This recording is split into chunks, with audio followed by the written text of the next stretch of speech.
Добрый день! Вы на канале Travel with a Smile. Мы только что закончили путешествие по диким паркам пустыни Калахари. Жили в местах, где царствуют законы дикой природы, где лев заправляет балом, гиены хитрые и жестокие, а антилопы быстры как молнии, где под ногами ползают скорпионы, а в небе парят стервятники в надежде поживиться остатками добычи хищников. Мы арендовали внедорожник, оснащенный всем необходимым для такого путешествия, и чувствовали себя очень комфортно. Это были незабываемые 10 дней в парках, без какого-либо сервиса и условий быта, только природа. Подробнее об этом смотрите в нашем сериале «Дикая-дикая Африка». Ссылки в описании. Приглашаем. А этот фильм о возвращении в цивилизацию из пустыни Калахари через пустыни Кару к берегам Индийского океана. На пути нас ждет много интересного. Шумный водопад Аухрабис, красные камни видовой площадки Арарат, миграции кузнечиков. По пустынной дороге без единого населенного пункта мы проедем около 1000 километров и через красивейшее ущелье достигнем берегов Голубого океана. Путешествие начинаем с берегов Оранж-Ривер в Эппингтоне. Зеленая лента плодородных земель пронизывает пустыню Калахари, и вся жизнь сосредоточилась вдоль русла реки. Здесь много сельскохозяйственных ферм, климат и почва подходят для выращивания винограда. И вот это знаменитая Оранж-Ривер. Мы уже побывали в этом году на Лимпопо, на Олифантс, Литаба, Саби. О боже! И вот Оранж-Ривер. Итак, вещи упакованы в дорогу. Мы продолжаем наше путешествие. Мы едем на Аухрабис Фолл, место большого шума, так его называют. Вот проезжаем как раз такие красивые горы. Везде виноградники и пустыни. В этой части много виноградников, и видно, они специализируются на производстве изюма. И сейчас как раз сезон сбора урожая.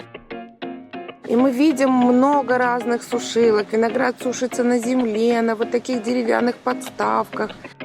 На бетонных площадках расстилают полотна такие большие. И прямо целиком с гроздьями раскладываю белый и темный виноград. И получается изюм. Все ручная работа, все мелкими порциями, никакой автоматизации, никаких затрат на оборудование серьезное. Если вы задаетесь вопросом, нужно ли мыть изюм перед употреблением, то, думаем, наш фильм дает однозначный ответ. А мы тем временем пересекаем Оранж-Ривер. Как идет наше продвижение? Подвигаемся. Все 126 км в час. Круиз-контроль. Едем на Аухрабис Фолл. National Park. Ну, счастливого пути! Да, всем привет! Наш путь лежит к водопаду Аухрабис. Он расположен в 500 километрах от устья Оранж-Ривер. Вот мы и у въезда в национальный парк. Второе название его – место большого шума. Парк занимает огромную площадь, и водопад – только одна из позиций, но, конечно, центральная.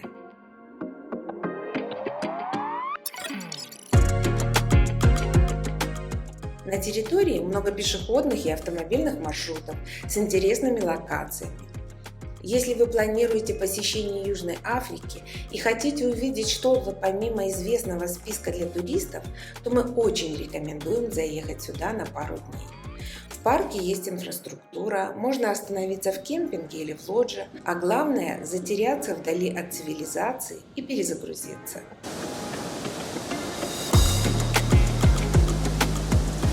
Мы уже слышим рев водопада.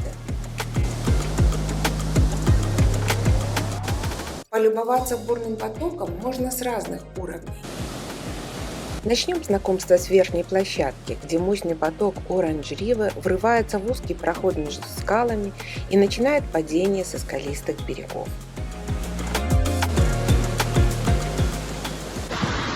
И что вы делаете тут, девушка? И где это вы? Мы на Охребису, и мы наслаждаемся природой по-прежнему. Вот он сзади водопад бушует, кипит вода, взлетают брызги. Ах, красоты! С самого Свазиленда течет. И в самый Атлантический океан. Да, в Намибию. Парк оборудован безопасными пешеходными дорожками и смотровыми площадками.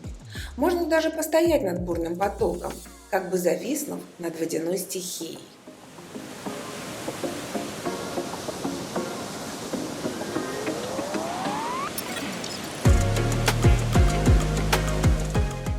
Потоки воды срываются с высоты 146 метров.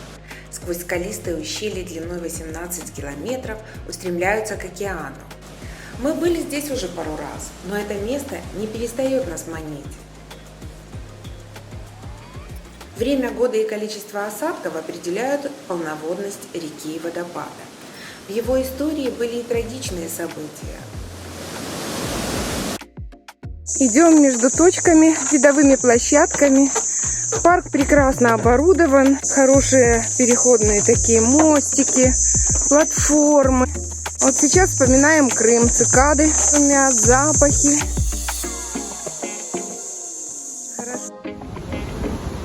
Мы пытаемся снимать лучшие кадры, хотим порадовать наших зрителей и оставить память об этом чудесном месте. Мы на Охребису! Он такой полноводный водопад, мы никогда его таким не видели. Так здорово, столько энергии в нем, столько силы. Красота! Вот она собирает все ручейки в себя, Оранж-Риве, и течет далеко в Намибию, к Атлантическому океану.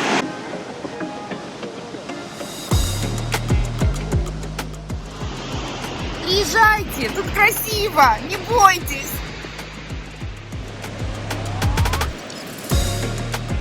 В прошлый раз здесь был просто ручеек, песок было видно, а сейчас такая мощная бурлящая река.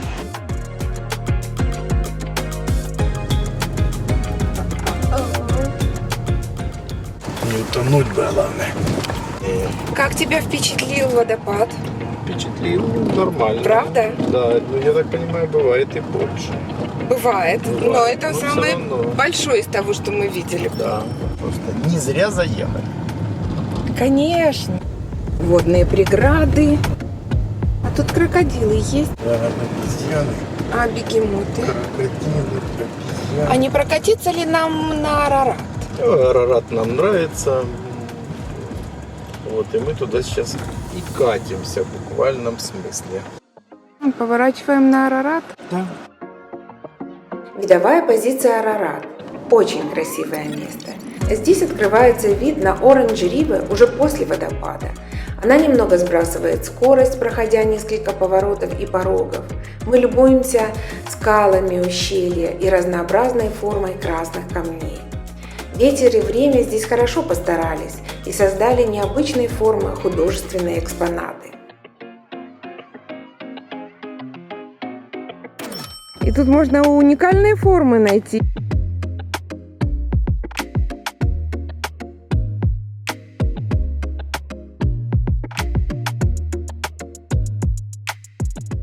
А как живописно выглядит это дерево, нависающее над обрывом.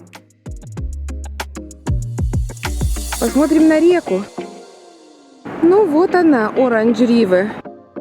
Течет от водопада Охребис. Мы были там.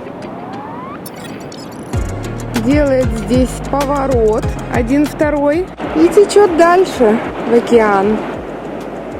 Прекрасное место, чтобы устроить пикник. Устраиваемся в тени и открываем заветную сумочку, нашу неизменную спутницу в путешествие. Что вы там делаете, Александр Викторович? На горе Арарат. Распаковываю Вау! нормальные человеческие бокалы. Качественно, тщательно упакованы еще в маруле. Хочешь проверить целостность бокалов?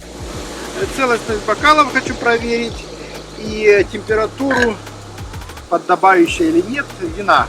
Sauvignon Blanc, безалкогольное. Отмечаем. Потому что закон нарушать нельзя. А мы же вообще дисциплинированные. Пишут Подтверди, подтверди, безалкогольное. подтверди, подтверди. Вот. Вот, холодненько. Из собственного холодильничка.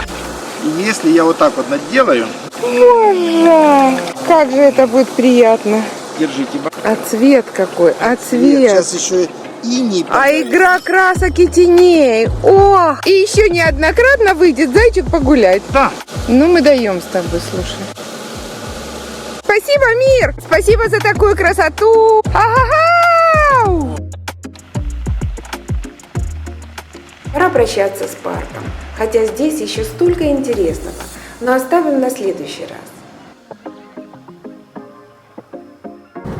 Выезжаем на трассу и начинаем долгий путь в сторону океана. Мы опять в дороге, мы в машине. Колеса крутятся, мы летим. Да. И куда мы летим? Так куда-то к устрицам. Кстати, Очень хочется устриц. с севера, с запада, на юга, чуть-чуть восток. Сегодня мы держим путь на Найсну. Нам надо проехать больше 900 километров до Найсны. Выехали в 7:30 и даже забронировали себе отель, поэтому ночевать нам сегодня есть где. Да. И очень надеемся, что дорога будет хорошая, легкая, и мы доберемся благополучно до Найсны. Да. Так что домой еще как-то нас вроде как тянет, но в другую сторону тоже тянет. Есть такое дело. Виноградники скоро закончатся, впереди будет сухая земля, пустыня или посмотрим, что нас ждет на этой дороге. Мы едем по Н10, по ней мы еще не ездили. Да. Это так и есть.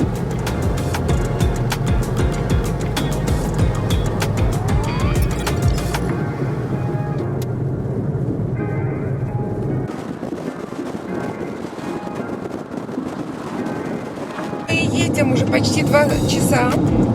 Дорога прямая-прямая, стрелой в горизонт. Первый поворот у нас через 300 с лишним километров от Аппингтона.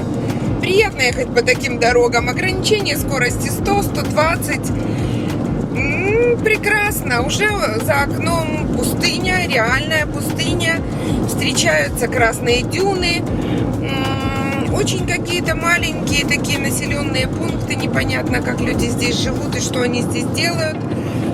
Заправок на дороге нет, надо быть к этому готовым. Кафе, ресторанчиков тоже нет, магазинчиков никаких нет.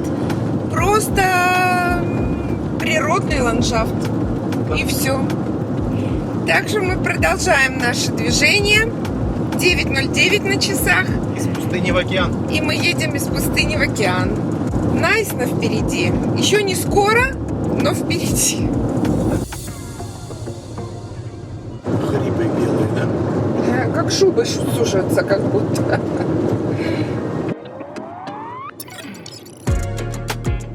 Так, 3 часа 10 минут в пути. Картинка не меняется. Пустыня справа-слева. Прорезает ее ровная дорога. Никаких остановок, никаких городков. Вот эти рыжие пятна, это не песок. Это миграция насекомых, каких-то кузнечиков. Это их миллионы, десятки километров уже вот так. Куча раздавленных, куча перемещающихся. Немногие вернулись с боя, да? Ну да, И пустыня. и пустыня. Мы проехали без поворота, без единого. Теперь вот поворачиваем. Первый поворот у нас направо. Такие старые-старые горы с плоскими вершинами, с такими очень пологими склонами. Красивая дорога.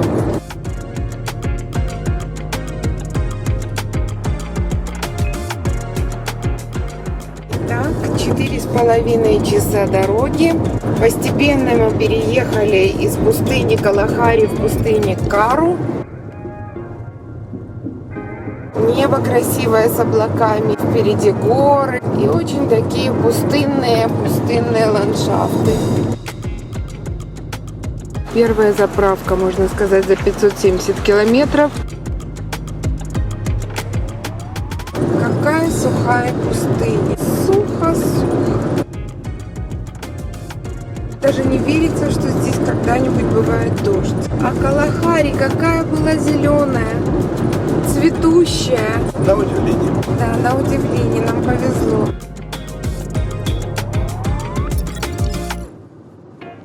Спасибо тем, кто проложил эту дорогу в таких местах. Пустынных, жарких, сухих, каменистых. Как же это было непросто.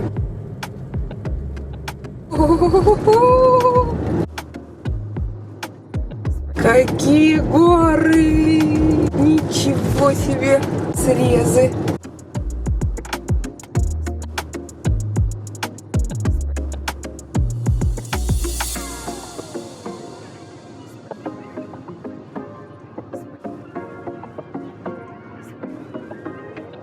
Что там за фильм был про золото инков?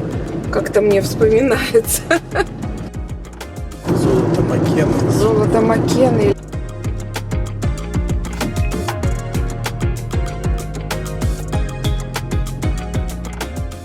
Природа Южной Африки разнообразна. Она впечатляет во всех своих проявлениях.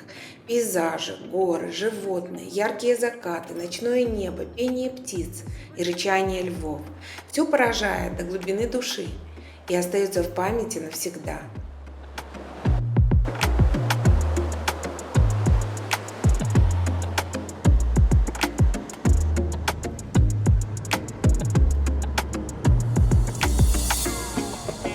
Ну слушай, эта Африка удивляет, да? Не перестает. Не перестает.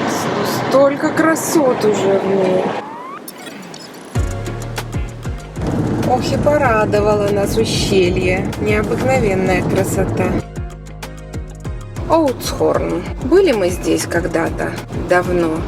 Приезжали в пещеру на экскурсию. Тут шикарная пещера есть. С очень красивыми сталактитами, сталагмитами. Красные. Красные скалы остались позади. Совсем поменялся пейзаж, растительность, температура. И так прохладно, влажно. Ой, чудо. И вон оно, море впереди. И Джордж. Ну что, сухая пустыня сменилась буйной тропической растительностью. Даже трудно поверить, что еще каких-то полчаса назад мы ехали по сухой, аж хрустящей пустыне. А сейчас вот сочная зелень, газоны. Ура! Найс нам! В декабре 2019 года мы здесь были. А сейчас февраль 21-го. Чуть больше года. И мы опять в Найсне. И ради чего мы приехали? Мы ради устриц приехали, рыбы свеженькой. Нашего любимого ресторана. Да, Сейчас да. прямо туда и направляемся. Да нет, поселяясь, оно нам не надо.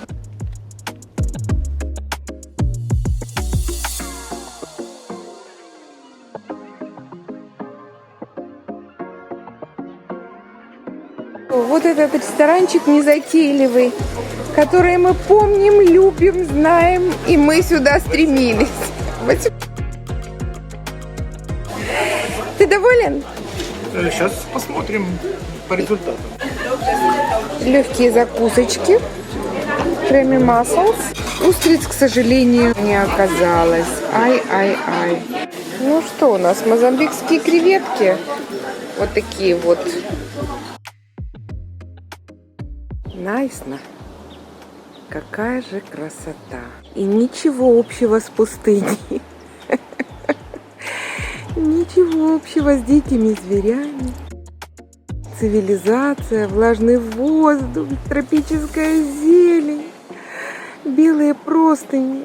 Ох! Ну, мы таки нашли, где продают устриц и где можно их попробовать разные. И сказали, что вкусные. Вот такое тихенькое место, очень-очень примитивное. Но говорят, что здесь самые вкусные устрицы. Попробуем. Вот они и устрицы. Можно маску снять, да?